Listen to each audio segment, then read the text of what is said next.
اب یہ عید آئے گی نا، ٹکا پارٹیاں ہوں گی جگہ جگہ، اور لوگ سوال پوچھنے لگے ابھی سے، کہتے ہیں قربانی کا کتنا گوشت گھر رکھنا جائز ہے؟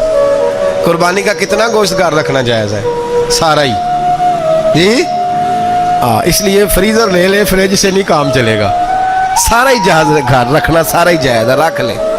او خدا کے بندے، قربانی وہ بندہ دیتا ہے جو سارا سال ہی گوشت کھاتا ہے، صحیح کہہ رہا ہوں؟ تو سارا گھر میں رکھنا بھی جائز ہے، لیکن سارا دے دینا بھی، تو جو آ رہی ہے اس پہ کیوں توجہ کرتے ہو؟ جو دوسرا جائز ہے اس پہ کیوں نہیں عمل کرتے؟ سارا تقسیم کر دیں، بات ختم ہوئی۔